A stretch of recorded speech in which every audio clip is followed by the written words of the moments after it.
9 ans, parce qu'aujourd'hui les enfants sont très précoces.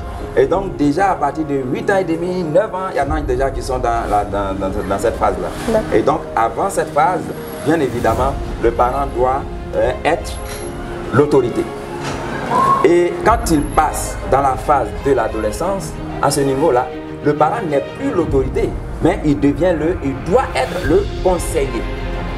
Et quand il passe à l'âge adulte, en ce moment-là, le parent devient l'ami. Pourquoi j'ai fait cette précision? Parce que généralement, il y a une confusion de rôle à ce niveau-là, au niveau des parents. La vie de l'être humain est remplie d'étapes. Petites ou grandes, elles participent toutes à la construction de la personnalité de l'adulte. L'une des plus décisives étapes de cette construction est la phase d'adolescence. Quand les hormones commencent à atteindre leur pic, le comportement et l'attitude de l'enfant deviennent méconnaissables. Tantôt se croit-il intelligent que tout le monde, se sent-il incompris ou très souvent a-t-il tendance à se rébeller. Quoi qu'il en soit, cette phase est difficilement gérée par les parents. Eh bien, dans le podcast d'aujourd'hui, nous vous ferons comprendre cette étape et nous vous donnerons quelques astuces pour guider vos enfants. Mesdames et messieurs, merci de nous suivre. Sujet de qualité, intervenant de qualité, nous sommes en compagnie du professeur Kwame Félicien. Il est enseignant-chercheur à l'université Félix Houphouët-Boigny de Cocody, spécialiste en management de la performance et coach activateur de potentiel. Bonjour professeur. Bonjour chère madame. Merci d'avoir accepté notre invitation. Je vous en prie. Alors, on va commencer avec une définition des concepts. Moi, j'aimerais savoir, qu'est-ce que l'adolescence? Merci madame. Il faut dire que l'adolescence est une étape dans l'évolution de la personne. Parce que quand on prend un enfant, depuis la naissance, il va évoluer jusqu'à devenir adulte. Et donc l'adolescence, en fait, c'est cette transition-là entre l'enfance et l'âge adulte. Et cette transition, en fait, a des caractéristiques qui sont particulières. Et c'est justement ce qui va faire la spécificité de l'adolescence, d'autant plus qu'il va avoir des bouleversements, des transformations profondes, tant au niveau physique ou physiologique, au niveau psychologique et au niveau émotionnel. Donc ce sont ces éléments-là qui caractérisent en fait l'adolescence. D'accord, aujourd'hui notre sujet, on parle de la crise d'adolescence. Alors on sait maintenant qu'est-ce que c'est l'adolescence. Maintenant, qu'est-ce qu'on appelle crise d'adolescence? Alors, on parle de crise parce que il y a cette apparition d'éléments, d'événements brusques dans la vie qui était entre-temps normale de l'enfant. Et voilà pourquoi on parle de crise. Et donc, cela va se manifester par quoi? D'abord, le fait que cette crise-là, qu'est-ce qui va la provoquer? Quels sont les facteurs? Il y a que l'enfant, comme vous l'avez si bien dit dans votre introduction, les hormones vont évoluer et atteindre un niveau très élevé au niveau de l'adolescence. On veut parler ici de la testostérone et de l'œstrogène. Et donc, quand ces deux hormones atteignent leur pic, et alors en ce moment-là, leur sécrétion va engendrer un certain nombre de réactions au niveau de l'enfant. Il y a aussi l'autre élément qui est intéressant ici à noter, c'est que quand on prend par exemple le cortex préfrontal, c'est-à-dire la partie en avant du cerveau, cet aspect-là n'est pas encore totalement consolidé. Et donc, du coup, il n'arrive pas, puisque c'est lui qui doit gérer tout ce qui est prise de décision. Et puis en plus, tout ce qui relève des aspects impulsifs. Et comme il n'est pas encore mis en place, ou alors consolidé, bien évidemment, cela va engendrer en fait toutes ces crises. Voilà, toutes ces crises, tous ces bouleversements. Et puis, il y a un troisième élément qu'il faut retenir ici quand on parle de la crise. Il faut dire qu'à l'adolescence, l'enfant est en quête d'identité. Ok.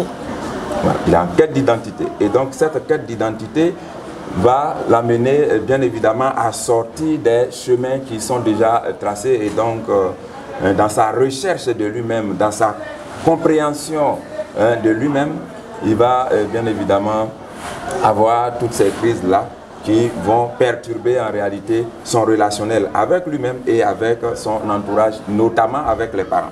Alors, on allait en venir la recherche d'identité. Comment se matérialise, je sais que vous êtes un psychologue, vous avez forcément reçu ce genre de cas-là, de manière plus physique, plus pragmatique. Quels sont les signes que présente un adolescent qui entre dans sa phase de crise? Quels sont les signes qu'il présente? Alors, un adolescent qui rentre dans sa phase de crise, vous allez voir que l'enfant, il va prendre beaucoup de risques. Ce sont des périodes où l'enfant prend beaucoup de risques. Il a cette envie-là de découverte et donc de la recherche de son autonomie, et on parlera même de son indépendance. Et vous allez voir qu'à cet âge-là aussi, c'est là que l'enfant va rentrer généralement en conflit avec les parents, ce d'autant plus qu'il ne supporte plus les règles et autres tracées par les parents. Donc il va avoir une certaine défiance vis-à-vis de l'autorité du parent. Alors, est-ce que la manifestation de la crise d'adolescence, elle est différente chez les filles et chez les garçons? Donc, généralement, vous allez, puisque ce sont les mêmes hormones, donc généralement vous allez voir que c'est pratiquement les mêmes manifestations, voilà, de recherche de son identité.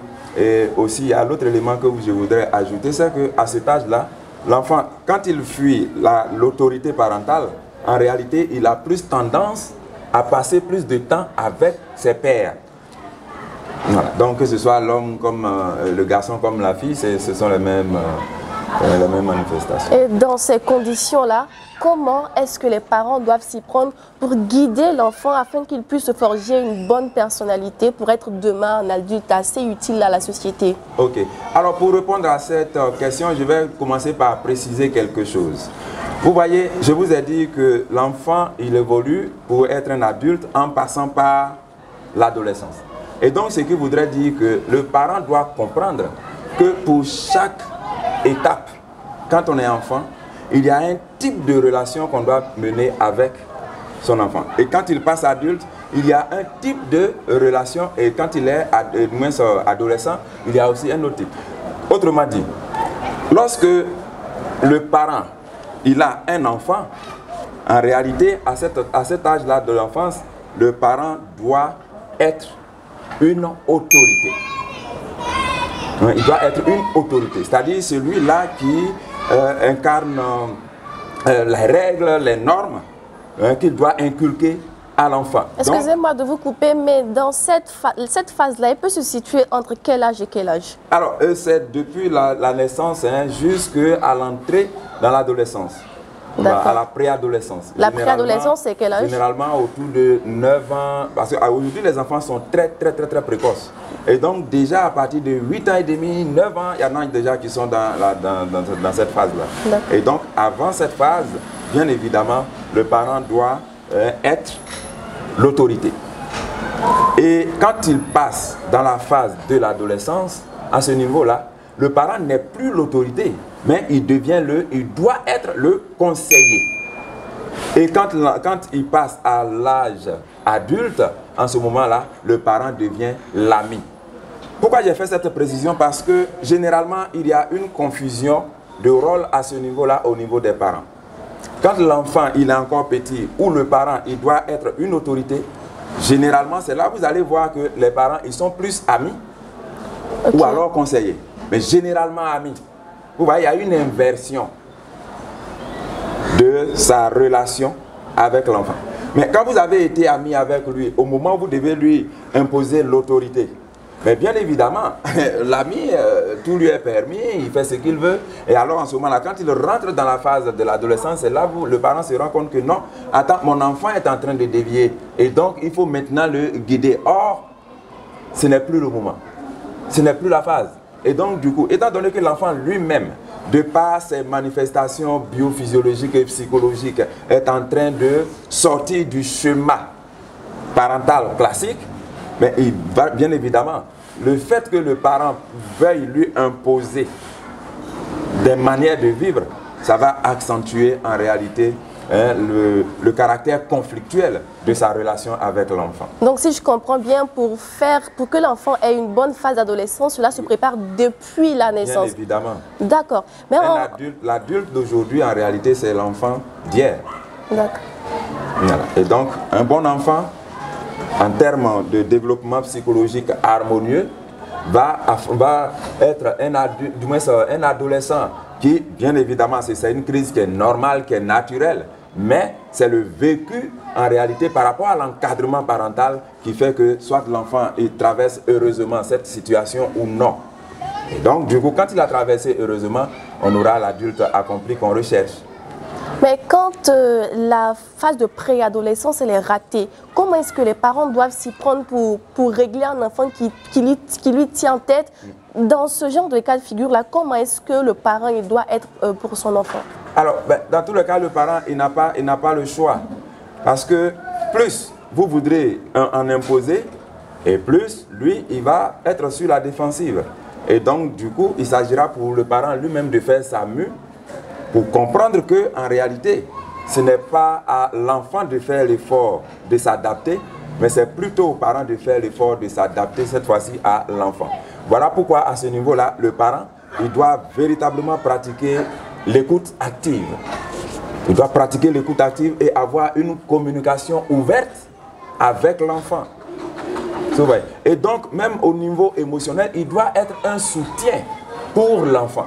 Mais si ces choses-là ne sont pas faites et que c'est là que le parent veut imposer son autorité, en tout cas, il risque de ne pas aider son adolescent à franchir heureusement cette étape-là. Merci beaucoup, professeur, de nous avoir répondu.